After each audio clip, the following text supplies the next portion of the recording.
बैनुल-अक़वामी मंजरनामे से आम खबर शामिल करते हुए आपको बता रहे हैं कि इसराइल के खिलाफ 2019 के बयान पर अमरीकी रुकन पार्लियामेंट इल्हान उमर को रिपब्लिकन अरकान ने ऐवान नुमाइंदगान की खारजा उमूर की कमेटी से हटा दिया है।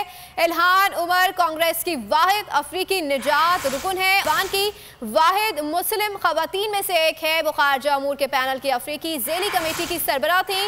वोटिंग के फौरन बाद ऐवान में डेमोक्रेट्स के पार्लिमानी लीडर हकीम जेफरीज ने जवाबी इकदाम उठाते हुए इल्हान उमर को बजट कमेटी की एक निशिस्त पर मुकर्रर करने का इरादा जाहिर कर दिया, जहां वो जमहूरी इकदाम का दिफा करेंगे। इल्हान उमर को कमेटी से हटाए जाने के खिलाफ साथी अरकान फट पड़े हैं।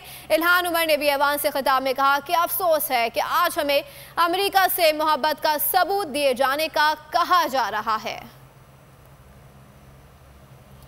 अपडेट कर रहे हैं इसराइल के खिलाफ 2019 के बयान पर अमरीकी रुकन पार्लियामेंट इल्हान उमर को रिपब्लिकन अरकान ने ऐवान नुमाइंदगान की खारजा उमूर की कमेटी से हटा दिया है।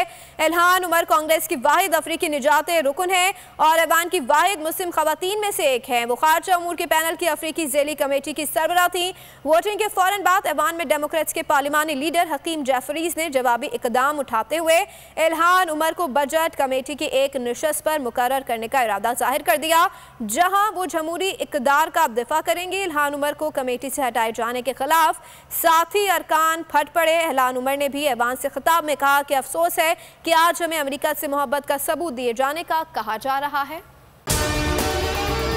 अगर आपको हमारी ये वीडियो पसंद आई है तो लाइक पर क्लिक कीजिए।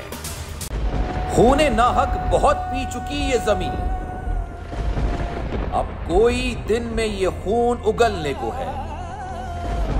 खत्म हो जाएगी ये तमाशागरी, वक्त पलटेगा रोजे जजा की तरह। ये जो पेशावर में ताजा लहू है बहा, एक क़यामत करेगा फलक पर बपा। गम की सलमनाक घड़ी में बोल सानह पेशावर में शहीद होने वालों के लवाहिकीन के साथ। सब्सक्राइब करें और बेल दबाएं ताकि कोई खबर रह न जाए।